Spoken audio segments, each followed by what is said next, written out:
ભક્તિનો પ્રભાવ ધરતી ઉપર કેટલો પડ્યો છે એ મને જાણવા દે. મેં ભક્તિ કરી છે, 3 લોકમાં જઈને ભક્તિ કરી, હજારો વર્ષ તપ કર્યું, એનો પ્રભાવ એનો ફેલાવો ધરતી ઉપર કેટલો છે એ તપાસ કરવા દે. મારું નામ કેટલું રોશન થયું. બોલીએ સદગુરુ મહારાજ.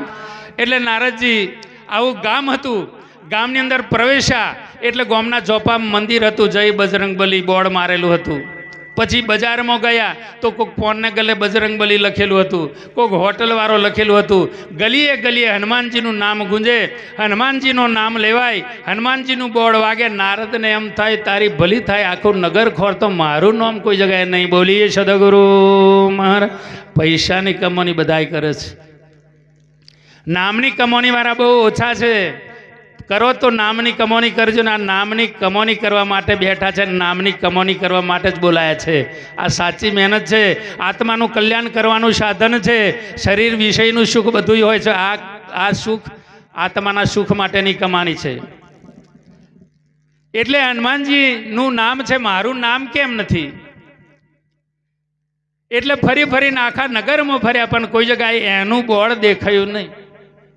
એટલે ભગવાન ભોળાનાથ પાસે જઈને વિનંતી કરી કે પ્રભુ એક પ્રશ્ન પૂછું.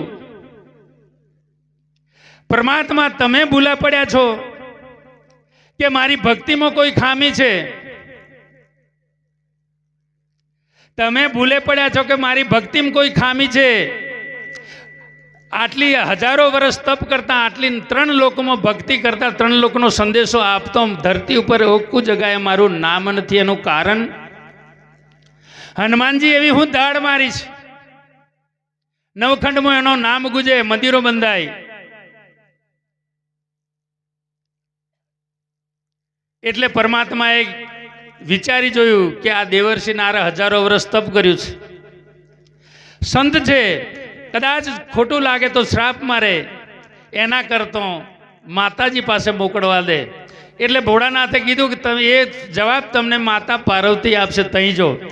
બોલીએ સદગુરુ મહારાજ.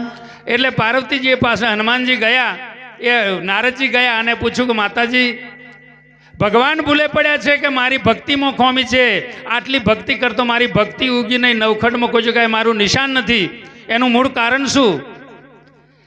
ત્યારે પાર્વતી માતાએ કીધું કે બેટા તું ભક્તિ ઘણી કરી છે, દેવર્ષિ નારદ છે, હજારો વર્ષ તપ કર્યું છે, પણ તું ગુરુ વચન વગરની ભક્તિ કરી છે. બોલીએ સદગુરુ મહારાજ. બસ એટલો જ ફેર છે. તે હજારોના ઘરમાં આગ લગાડી, હજારોને રડાયો, હજારોને હસાયો, ગધે ખેતર ખાયા, નહીં પુણ્ય કે નહીં પાપ. એટલે તારે સરવારે શું તારું મંદિર બંધાય નહીં, હનુમાનજીનું મંદિર બંધાય. એનું મૂળ કારણ તમને કહું કે જે રામ એનો ગુરુ હતા અને એ એના પોતાના ગુરુને જ્યારે વનવાસ ગયા અને જ્યારે રામાયણનું યુદ્ધ ચાલ્યું ત્યારે લક્ષ્મણને બોન વાગ્યું, મૂર્છા થઈ. ત્યારે રામ રોતા અને કહેતા 12 વર્ષ અસ્ત્રી તજ્યા, 12 વર્ષ તજ્યા ભૂખ, 12 વર્ષ તજ્યા નિંદ્રા, હવે તજ્યા ઘરને બાર. લક્ષ્મણ એકવાર બોલો. જ્યારે હનુમાનજીને આ વેદના જ્યારે રામને રોતા જોયા, પોતાના ગુરુને રોતો જોયો અને એ વેદના હનુમાનજીથી સહન ન થઈ, એટલે કીધું કે હે પરમાત્મા, હે ગુરુ મહારાજ, મેં એવું સાંભળ્યું છે કે ચંદ્રની અંદર અમૃત છે, તમારી આજ્ઞા કરો. જો ધારું તો હું એ ચંદ્રને લાવીને ભોગીને ભૂકો કરીને એ અમૃત લક્ષ્મણજીના મુખમાં પાડું ને અહીંથી બેઠો કરું, પણ આપણી આજ્ઞા, ગુરુની આજ્ઞા વગર હોંધો ચડે નહીં. બોલીએ સદગુરુ મહારાજનો જય.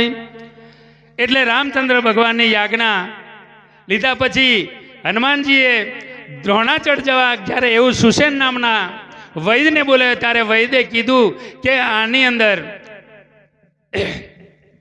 જ્યારે દ્રોણાચળ પર્વત અહીંયા આગળ લાવે અને એ પર્વત ઉપર સંજીવની ઉગેલી છે અને એ જ સંજીવની લાવે અને સૂર્ય ઉદય ઉગે નહીં, સૂર્ય એ પહેલાં આવી જાય, ત્યારે એ સંજીવની અને રસ પાડે તો અહીંયા આગળ લક્ષ્મણની મૂર્છા વડે બચે એવી પોઝિશન નથી. ત્યારે જે એવો યોધો મહાપુરુષ ગુરુની યાજ્ઞા લઈને હેથી જ્યારે રવાના થયા અને જ્યારે સૂર્યને બગલમાં છુપાઈ દીધો, સૂર્યને જાય તો હરગાવે ને, સૂર્ય જાય તો ઉગે ને, અને ઉગે તો લક્ષ્મણ મરે ને. સૂર્યને બગલમાં રાખી જ્યારે દ્રોણાચળ પર્વત આખો ઉઠાવીને જ્યારે પરત આવ્યા પછી એ બધાય જાણીએ છીએ પણ માનતા નથી. અને જ્યારે જ્યારે વનસ્પતિ નિચોડ પાડી અને જ્યારે લક્ષ્મણ મૂર્છા વારી ત્યારે રામચંદ્ર ભગવાન હસ્યા. એટલે કીધું કે બેટા તું તો હજારોને રડાયા, હજારોને હસાયા, પણ જે જગતનો નાથ, વિશ્વનો કરતો આખા જગતને રોતો રાખે, વિશ્વનો કરતા આખા જગતને રોતો રાખે, પણ જગતના કરતાને રોતો રાખે તેનો બેટા મંદિરો બંધાય. બોલીએ સદગુરુ મહારાજ. રામને રોતો રાખે તેનો મંદિરો બંધાય. બોલીએ પવન સુદ હનુમાન. એટલે આપણે પણ આજે વર્ષનો મુખ્ય દિવસ છે ભાથીજી મહારાજનો.